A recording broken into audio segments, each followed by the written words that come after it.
नमस्कार, मी लतिका। आज मी तुम्हाला झटपट अशी समोसा भेळ बनवून दाखवणार आहे। त्यासाठी बघा 2 समोसे घेतलेले आहेत। हे घरी बनवलेत बघा कार्यक्रमसाठी। हे जी पहिली पण रेसिपी मी अपलोड केलेली आहे, पण खूप दिवस झालं, तर त्यानंतर पण मी आता नवीन रेसिपी ही अपलोड करणार आहे। तर तुम्ही आज भेळ बघा। त्यासाठी एक डबा घ्यायचा असा किंवा एक टोप घेतलं, पातेलं घेतलं तरी चालेल। आणि त्याच्यामध्ये काय करायचं, आपल्याला हे जे समोसे आहेत का नाही, हाताने तोडून टाकायचे किंवा चमच्याने वगैरे जरी तोडले तरी पण चालू शकतं। तोडून घेतलेत बघा ना, असं जर अक्का जरी टाकले का नाही, तर बघा असं चमच्याने जर केलं का नाही, तर कुरकुरी जर असेल का नाही, तर लगेच मोकळे मोकळे होतात।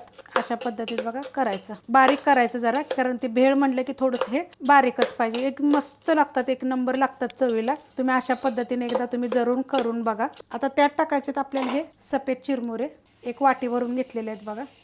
हे पहिले मिक्स करून घेऊया। मिक्स करून घेतलेले आहेत बघा। त्यात टाकणारे हे मिक्स फरसाण, ह्याच्यामध्ये बघा खूप सारे फरसाणे वेगवेगळ्या पद्धतीने आहेत आणि चिरमुरे पण आहेत। त्यात टाकायचे आपल्याला चिवडा, कोणता पण घेऊ शकता तुम्ही। शेव असते ना, ते शेव घ्यायचे बघा अशा पद्धतीचे। मका बिका हे सगळं टाकलेलं मिक्सरचा चिवडा बघा असा विकत सुद्धा भेटतो। आणि हे सगळं आपल्याला चांगलं बारीक करून घ्यायचं आहे बघा। असं मस्त असं मिक्स करून झालेलं आहे। त्याच्यामध्ये थोडीशी पापडी वगैरे जर असेल ना, ती टाकायची। थोडीशी अशी जी खारी शेव असते ना, ती टाकायची। शेंगदाणे, फुटाणे, डाळे बिळ सगळं असं काय असतील ना, ते टाकायचे। त्याच्यामध्ये टाकायचं आहे कांदा, एक मीडियम आकाराचा कांदा घेतलेला, एक वाटीभर झालेला आहे बघा। जास्त बारीक पण कापलेला नाही, जास्त मोठा पण नाही। एक छोट्या आकाराचा टोमॅटो घेतलेला आहे। थोडीशी कोथिंबीर टाकायची। त्यात टाकायचे बघा आंबट गोड चटणी, ह्याची पण रेसिपी मी अपलोड केलेली आहे। त्यात टाकायची आपल्याला हिरवी चटणी, जे आपण पाणी वापरतो की नाही आंबट गोड पुरीला, ते आहे हे। आणि हिरवी चटणी पुदिन्याची आहे। ह्या रेसिपी पण मी सगळ्या अपलोड केलेल्या आहेत। ती 3 चमचे टाकलेले आहेत बघा।